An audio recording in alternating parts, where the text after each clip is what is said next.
तर यो आँखाको लोती, आँखाको रोशनी जब खत्तम हुन्छ नि, तब यो अन्धकार भएका हुन्छन्, एकदमै अन्धकार भएका हुन्छन्। यो अन्धकार जिन्दगी चाहिँ अब हामीले जति पनि यो संसारमा सृष्टि भएका प्राणीहरू छन् अवश्य यो अन्धकारमा जान नै पर्छ। तर जानुभन्दा अगाडि चाहिँ हामीले केही कर्म गरेर जानुपर्छ, केही छाप छोडेर जानुपर्छ, केही उद्देश्य बोकेर जानुपर्छ हामीले। त्यसले गर्दाखेरि आज हामी सबै जान्छौँ, कोही पनि यहाँ भएका जति पनि हाम्रो आमा बाबाहरू बाजेबोजूहरू अघि अजम्बरी कसैले लिएर आएको हुन्छ, राजा होस् अथवा महात्मा होस् अथवा कुनै पनि ठुलो ठुला विद्वान व्यक्ति होस्, उहाँले अजम्बरी बुद्धि लिएर कहिले पनि आएको हुँदैनन्, उहाँहरू अवश्य जान्छै जान्छ। त्यसले गर्दाखेरि हामीले जानुभन्दा अगाडि चाहिँ हामीले देख्नुपर्छ, हामीले देख्नुपर्छ। मैले यो एउटा आउने दिनहरूमा, आउने समयमा कि यो प्रथा, यो दिनहरू चाहिँ हरेक हाम्रो जुन जेनेरेसन छ, यो जेनेरेसन गएर यो गतिमा, यो आमा बाबाको एजमा, यो बाजे बोजूको एजमा, मेरो काका काकीको एजमा अवश्य पुग्छ, अवश्य म पनि पुग्छु, यहाँ भएका धेरै युवा जमात पनि पुग्छ। तर आज यो चिज मेरो आमाको आँखाइबाट उसको अगाडि नै आज उहाँले एउटा खदा लगाएर सम्मान पाउँदैछन् भने त्योभन्दा ठुलो कुरो अरू हुँदैन नि आमा बाबा हो। त्यसले गर्दाखेरि हेर्नुहोस्, हामीले लाइफमा केही पनि आज लगेर जान सक्दैनन्, हामीले लगेर जानु छ भने आज यही हाम्रो एउटा आदान प्रदान हो, माया मोह हो। आज हामी एकअर्कामा एउटा आदान प्रदान गरेर सठिक प्रकारले आज हामीले काम गर्न सक्यौँ भने यो नै सबैभन्दा राम्रो कुरो भएर जान्छ।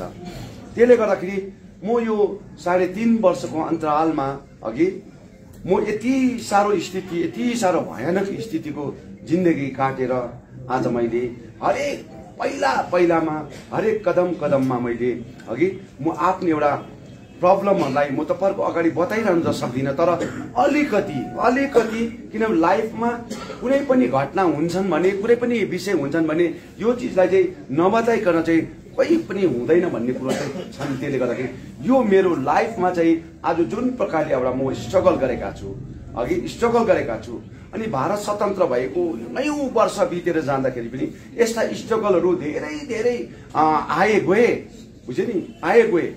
86 को आन्दोलन होस्, त्यो अगाडिको गोर्खालीगको आन्दोलन होस्, त्यो के अरे त्यो अगाडिको सिपिएमकै आन्दोलन होस्, आज त्यो पछाडिको विभिन्न प्रकारको आन्दोलन होस्, प्रान्त परिषदको आन्दोलन होस्, यो आन्दोलनको मेन उद्देश्य चाहिँ के हो भन्दाखेरि हाम्रो छुट्टै पहिचान, छुट्टै उद्देश्य, छुट्टै विचार। आज तपाईँहरूले पनि हिजोको दिन योभन्दा तपाईँले 17 वर्ष अगाडि, अघि 16 वर्ष अगाडि तपाईँहरू मसँग कति कराउनुहुन्थ्यो होइन, कति चिचाउनुहुन्थ्यो होइन, म सँगसँगै हिँडेर वी वान गोर्खाल्यान्ड भन्दै हिँड्नुहुन्थ्यो तपाईँहरू अघि।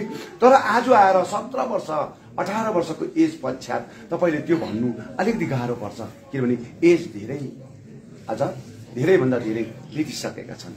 त्यसले गर्दा आज त्यो समय छैनन् तपाईँ जुरुक्कै उठेर वी वान गोर्खाल्यान्ड भनेर कुद्ने, अघि जुरुक्कै उठेर जुलुसमा हिँड्ने त्यो छैनन्। त्यसले गर्दा आज म भन्न मैले चाहेको चाहिँ के हो भने आज हामीले जुन कर्तव्य आज मैले गरेका छु, मैले 3.5 वर्ष जुन प्रकारले विस्थापित थिएँ अघि, त्यो एउटा जातिको लागि थिएँ, जातिको। तर अब उपरान्त मेरो जग्गामा पनि, मेरो क्षेत्रमा पनि आज म जस्तै व्यक्ति जन्मिनु जरुरी छ, किनभने यो लक्ष्यलाई, यो उद्देश्यलाई आज मैले मेरो सास भइन्जाल्छ, मेरो प्राण भइन्जाल्छ, मैले जति लिएर गएका हुन्छु, अब मेरो पनि त एज ढल्किन्छन्, मेरो पनि त आयु एउटा भगवानले रचेको अनुसारमा म पुग्न पर्छ। त्यसले गर्दा अब कसैले यो चिजलाई लिएर जान पर्छ भन्ने मैले बार भन्दै आएका छु। त्यसले गर्दाखेरि आज हामीले यो एज भरिमा 3.5 वर्षको अन्तरालमा मैले खाली जाति अस्मिता मेरो स्वाभिमानको लडाईँ लडेँ। मैले आफ्नो भात खानु र आफ्नो चियर ओगट्नु र मैले मेरो आफ्नो शासन प्रणाली बचाउनु र पैसाको लोभमा मैले राजनीति कदापि गरिनँ मेरो बाबामा। मैले मेरो आउने भविष्यको नानीहरूको भविष्य, आउने छोराछोरीको भविष्य, मेरो छोराछोरीहरू चाहिँ यस्तो नहोस् कि तडपी जुलुस नाला गर्नुपर्ने यस्तो नहोस् कि हामी हुँदा नै मेरो एज हुँदा नै मेरो समय हुँदा नै मेरो आयु हुँदा नै मैले केही गरेर दिउँ भन्ने, ताकि मेरो छोराछोरी चाहिँ त्योलाई प्रयोग गरेर उसको भविष्यलाई तय गर्न सकोस् भन्ने उद्देश्य राखेर आज लडिरहेको छ। आज तपाईँको अगाडि यो 3.5 वर्ष पश्चात म तपाईँको कर्सेङमा आएँ। अघि हिजोको दिनमा कर्सेङ आउँदाखेरि म त्यति बेला शासन प्रणालीमा पनि थिएँ। कर्सेङमा आउँदाखेरि मलाई धेरै मान्छेहरूले अघि घरि त झोडा बनाइदियो भन्नुहुन्थ्यो, घरि त नाला बनाइदिनु भन्नुहुन्थ्यो, घरि त बाटो बनाइदिनु भन्नुहुन्थ्यो, घरि त बिमारीको यो दिनुहोस् भन्नुहुन्थ्यो, घरि किसिमको मलाई राख्नुहुन्थ्यो क्या त। कि हाम्रो अध्यक्ष विमल गुरुङ आउनु भएको छ। अनि मैले पुगे भर मैले गर्नु सक्ने भर मैले तपाईँहरूलाई कर्सेङको भेगमा विभिन्न प्रकारको कुराहरू गरेर मैले तपाईँहरूसँग आदान प्रदान गरेँ। तर आज म शासन प्रणालीमा छुइनँ। के कारणले छुइनँ भन्दाखेरि म जातिको लडाईँ लडे पश्चात चाहिँ मलाई सरकारले विस्थापित बनाए, मलाई सरकारले यहाँबाट आज मलाई खेदिए। त्यसले गर्दाखेरि जुन व्यक्तिले चाहिँ आज मेरो जातिको मुद्दा बेचे, मेरो अस्मिताको मुद्दा बेचे, मेरो स्वाभिमानलाई बेचे, ती व्यक्तिहरूलाई चाहिँ रोजेर कहीँ राखे, अघि कहीँ राखे।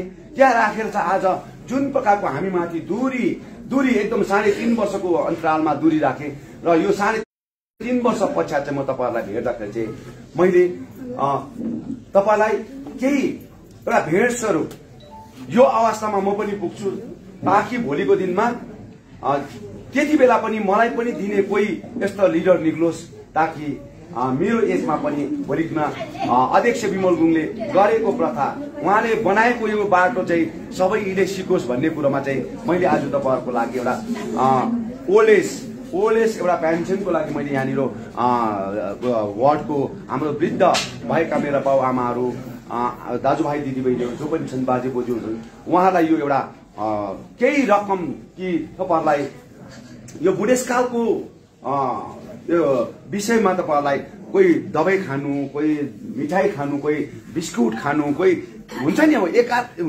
घरमा त्यस्तो सुइटेबल हुँदैन। घरमा त्यस्तो प्रकारले झट्टै बुहारीले होस् छोरी होस् कसैले पनि कि झट्टै छोरी मलाई दबाई किन्नुपर्छ, लु त 100 रुपियाँ लिँदा भन्दा त्यो दिनु पनि गाह्रो पर्छ क्या, त्यो पाउनु पनि गाह्रो पर्छ, बुझ्यो नि। दबाई किन्नु पनि गाह्रो पर्छ, अनि बिस्कुट किन्नु पनि गाह्रो पर्छ। यो एज यस्तो नि, बुझ्यो नि। अनि यो एजलाई चाहिँ हामीले बहुत स्याहार्न पर्छ, बहुत उहाँलाई स्याहार सुसार गर्नुपर्छ। यो एजदेखि अब उता जान्छ नि, हामी भेट्दैनौँ हामी, बुझ्यो नि।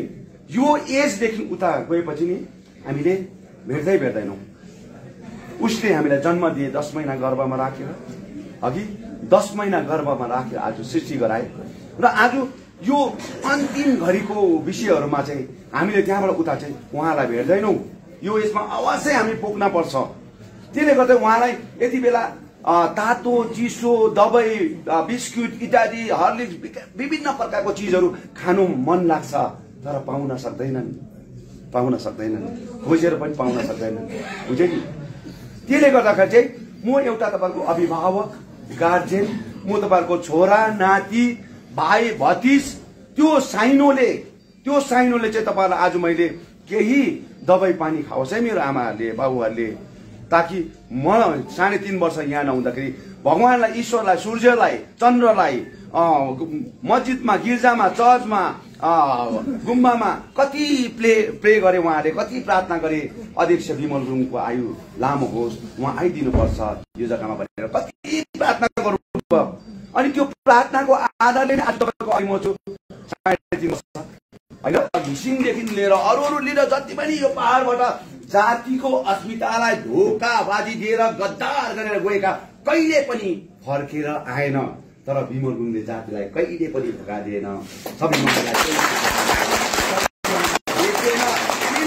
आज तपाईँको माया ममताले, तपाईँको आशीर्वादले, तपाईँको हर दिन हर पल छोराछोरीलाई पनि तपाईँले त्यति साह्रो प्रार्थनामा राख्नु भएन, यो चाहिँ मलाई राख्नु भयो तपाईँले, बुझ्नुभयो। त्यो आधारमा तपाईँको अगाडि आए। अनि आएपछि चाहिँ मैले पनि मेरो आमा बाबाहरूलाई कमसेकम एउटा दबाई खाने भए पनि केही सहुलियत दिउँ। अहिले मेरोमा केही पनि छैन, भोलिको दिनमा म अवश्य त्यो गाउँमा पुग्छु, त्यता झन् म तपाईँलाई माया गर्छु। यहाँ बसेर पनि तपाईँहरूलाई कमसे कम मेरो आमा बाबालाई चाहिँ एउटा टप्लेट खाँदाखेरि एउटा बिस्कुट खाँदाखेरि पनि है 1 केजी चिनी किनेर मेरो आमा बाबाले बिहान बेलुका खाँदाखेरि मलाई सम्झोस्